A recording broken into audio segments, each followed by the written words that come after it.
China and Rome, paragraph 2. The Silk Road became a prominent trade route between China and ancient Rome.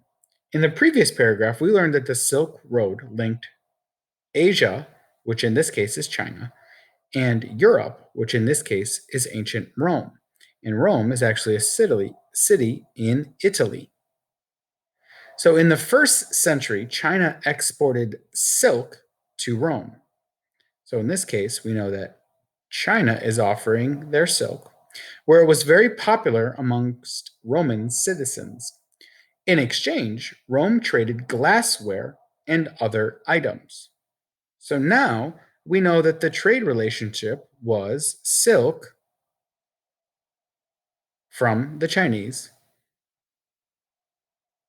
and glassware from the Italians. The Chinese kept the process of making silk a secret until around 500 CE. As a result, silk was rare and expensive, and it was in great demand from the West. So we know that China was offering silk to the Romans because the Romans felt it was rare and they needed it. So the Chinese could go ahead and charge a very high price for this. So that's what made it expensive. Even after the secret was discovered, Chinese silk was preferred for its high quality. In turn, Western traders brought products such as silver, wool, and gold to China.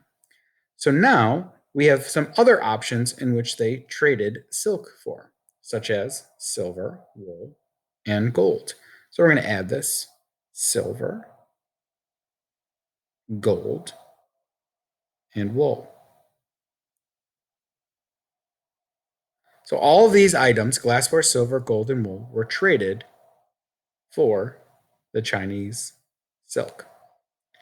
One trade route on the Silk Road started around 120 BCE as far east as the city of Chang'an, which was the capital of the Chinese emperor. This route passed by the Great Wall of China, and it skirted the brutal Taklamakan Desert in the western China by either a northern or southern route. It then went through the harsh Pamir Mountains of Afghanistan, continuing on to the deserts of the Middle East.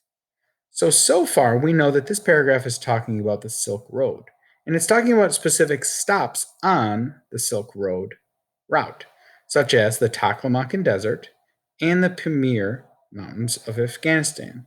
The author uses specific words to describe these locations.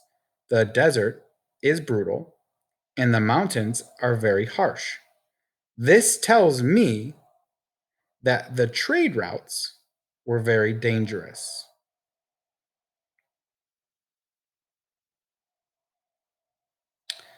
Finally, it reached the Mediterranean. From there, the goods sailed to Rome, and another route along the Silk Road ran between China and India. The main goods on this route were spices. Some, such as pepper, were even more valuable than gold. So now they're not only going to Italy, they're also going to India. And here, they're trading their silk for such items as spices, specifically pepper in this case. So we're going to go ahead and add spices to our list of things that are traded or bartered for. So in the end, we know that silk was used to get other items, and the Silk Road route itself was very dangerous due to specific geographical locations such as a desert and mountains.